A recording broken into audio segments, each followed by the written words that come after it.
What happens if you eat eggs every day for 30 days?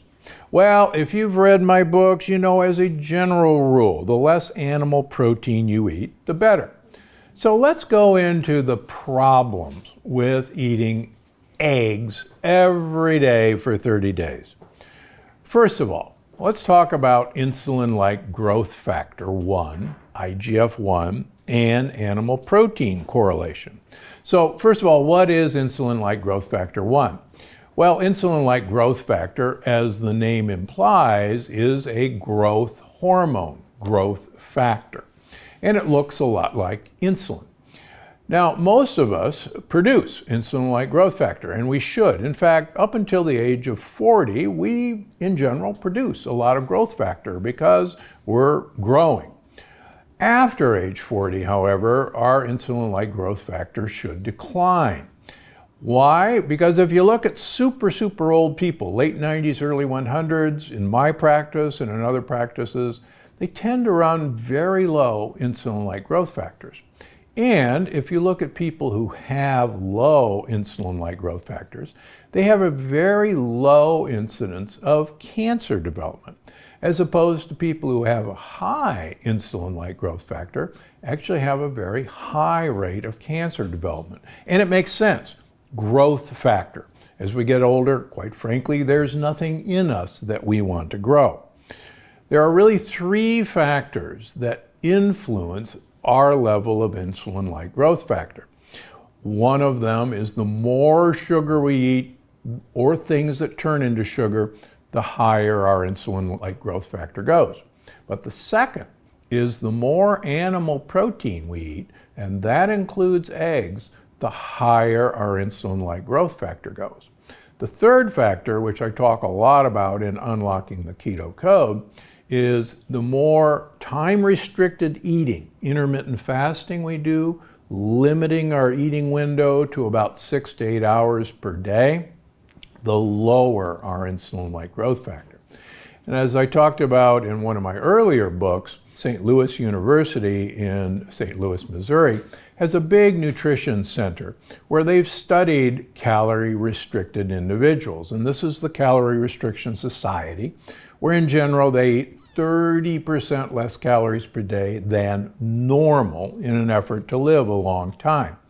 They took these people and asked some of them to substitute a purely vegan calorie source and followed their insulin-like growth factor. And their insulin-like growth factor in these calorie-restricted people dropped over 50 points just by eliminating animal protein. So that's one of the factors of limiting egg consumption. So how much protein should you be eating? Well, Dr. Walter Longo from USC, and I agree on this, and it is controversial, except Dr. Longo is one of the great longevity researchers who's followed this. I use his protein formula that I publish in all my books, and in general, all you need to eat in terms of protein is about 20 to 30 grams per day. Now, I know you've heard that, oh my goodness, for adequate protein, you actually should eat as many grams of protein as body weight in kilograms. The average human being who is 150 kilograms, that's 150 pounds, that's 70 kilograms, so you need 70 kilograms of protein. Not so fast. Again, protein stimulates insulin-like growth factor. Plus, unbeknownst to a lot of nutritionists, is we recycle our own protein. Every day we slough about 20 grams of protein into our digestive tract from cells that line our intestines, and we eat that protein. So every day you're eating 20 grams of protein that you didn't know you had to eat because it came from your cell. The other thing that's important to realize is that you don't need protein to build muscle. For instance, from the American Dietetic Association, there's a fascinating study looking at young adults and senior citizens. They were given either 90 grams of protein per day or 30 grams of protein per day. It turns out that the 30 grams of protein completely provided for muscle synthesis in both the young people and the old people. So the 90 grams of protein did nothing more for protein synthesis. Nothing more, whether you were young or old. So where did that extra 60 grams of protein go? Well, we don't waste calories. So if we're not going to use it for protein synthesis, and clearly we don't, we convert it into sugar, and it's called gluconeogenesis.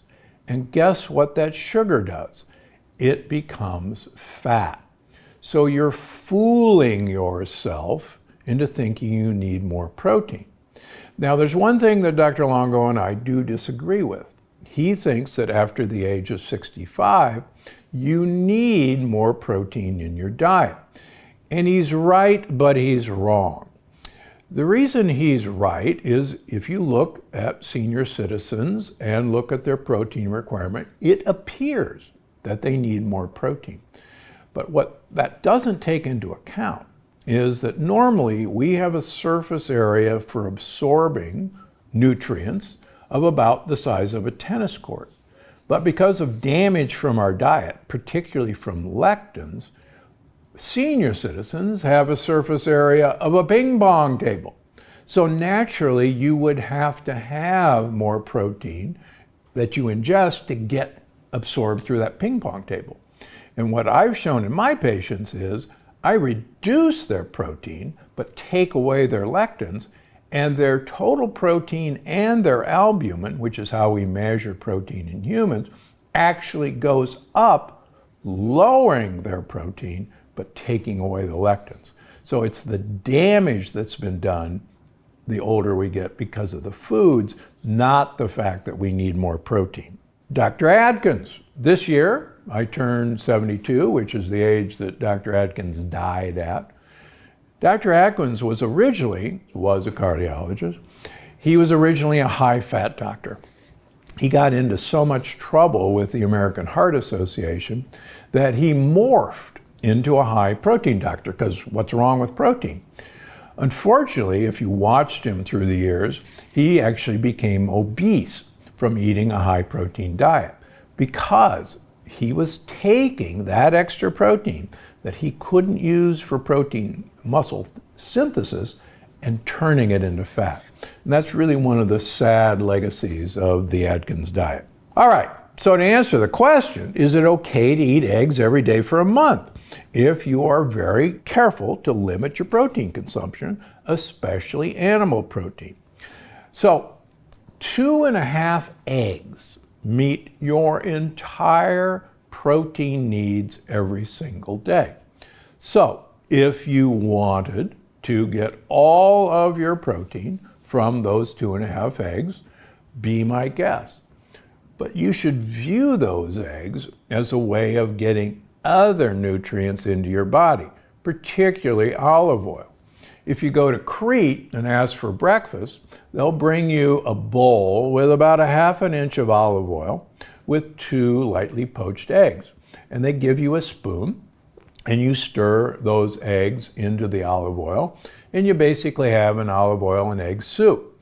And it's a great way for the eggs to be a vehicle to get olive oil into your mouth. So if you want to do that, great. Another option, as I write about in all the books, in general, the value of the egg is in the yolk. That's where all the nutrients, all the vitamins are. The protein is mostly in the whites. So do yourself a favor, have mostly yolks, take like 3 yolks and 1 white, give the other egg whites to your dog. Your dog will just think you're the best person. But not just any eggs. Make sure they're either pasture raised or at the very least omega-3 eggs. In general, omega-3 eggs are fed flaxseed and or algae, and they actually do have a very nice content of short-chain omega-3 in their yolks. The yolks also are excellent sources of choline. Choline is one of the most important factors for brain health, and the egg yolk is one of the best sources for choline. Now beware if you see free range or cage free. Those chickens by law never have to go outside. Be wary of the words organic. First of all, you can't make bugs organic, but you can make corn and soybeans organic. And so if you see organic chicken eggs, the odds are that those chickens have been fed corn and soybeans, and you certainly don't want that.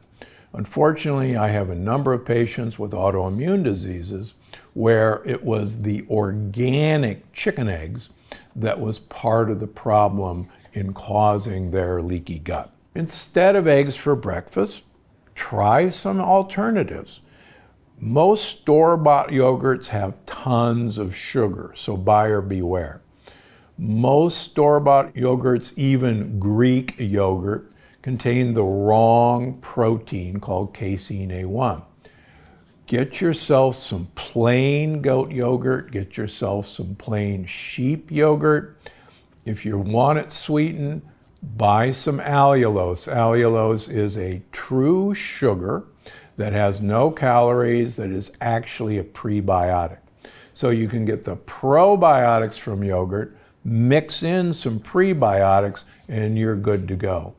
Also, there's another great yogurt that I've actually had on my podcast, the founder, called Lava yogurt, Lavva.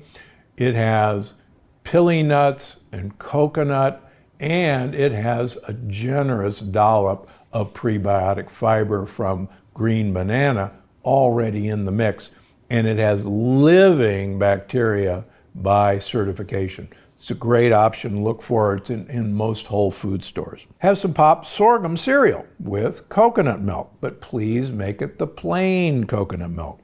Have a sliced avocado drizzled with olive oil. I recently returned from Paris. That's what I had for breakfast every morning. They didn't blink an eye. Out came my sliced avocado with olive oil. No one said, gee, what a funny request. This next one is sure to surprise you. Good sleep actually stops you from becoming insulin resistant, and good sleep stops you from becoming carbohydrate hungry.